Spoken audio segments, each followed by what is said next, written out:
বীরভূমের তারাপীঠে বেসরকারি হোটেলে ভয়াবহ অগ্নিকাণ্ডের ঘটনায় মৃতের সংখ্যা বেড়ে দাঁড়ালো ৯। আমরা যেটা জানতে পারছি যে সোমবার রাতে আরও দুজন মারা গেছে। অর্থাৎ প্রথমে বীরভূম জেলা পুলিশের পক্ষ থেকে বলা হয়েছিল যে ৭ জন মারা গেছে তারাপীঠের বেসরকারি হোটেল বিদেশিনী লজে অগ্নিকাণ্ডের ঘটনায়। আরও বেশ কয়েকজন রামপুরহাট গভর্নমেন্ট মেডিকেল কলেজ হাসপাতালে ভর্তি ছিলেন, তাদের মধ্যে আরও দুজন মারা গেছে।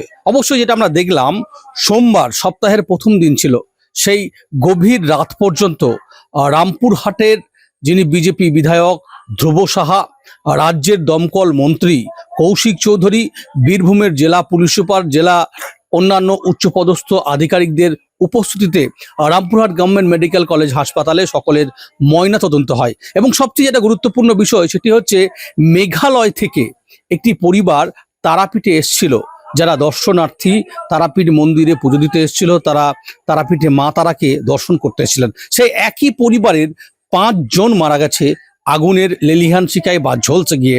এই ৫টি যেজন নিহত হয়েছেন, এই তাদেরও পোস্টমর্টম হয়ে খুব সাবধানতা অবলম্বন করে সামগ্রিকভাবে সব রকম ব্যবস্থাপনায় সেই দেহ মেঘালয়ে পাঠিয়ে দেওয়ার বন্দোবস্ত করেছেন বীরভূম জেলা প্রশাসন তথা পশ্চিমবঙ্গ সরকার, এমনটা কিন্তু বলা যেতে পারে।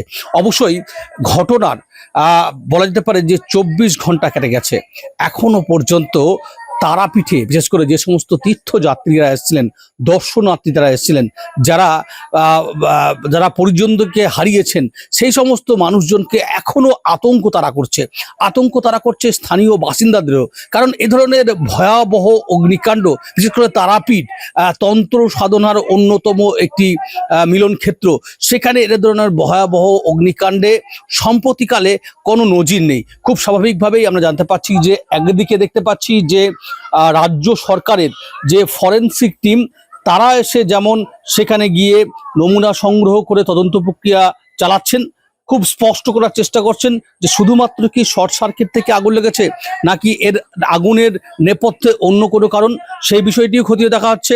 অন্যদিকে আরও একটা গুরুত্বপূর্ণ বিষয়, সেটি হচ্ছে এই হোটেলে অর্থাৎ অভিশপ্ত বেসরকারি এই বিদেশিনী লজে আরও কোনো দেহ রয়েছে কিনা, বা যেটা জানা যাচ্ছে যে সেই হোটেল থেকে যেটা সামনে অভিযোগ এসেছিল, যার পিছনে মানে জীবনে বাঁচার জন্য পুকুরে সেখানে ঝাঁপ দিয়েছিল তীর্থযাত্রীরা, সেই পুকুরেও কেউ নিহত অবস্থা রয়েছে কিনা সেটাও ডুবুরি দিয়ে কিন্তু মূলত সেখানে খোঁজ চালানো হচ্ছে।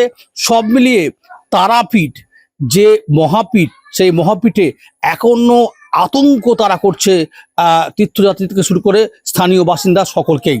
বীরভূমের তারাপীঠ থেকে মনা বীরবংশী, কলকাতা টিভি।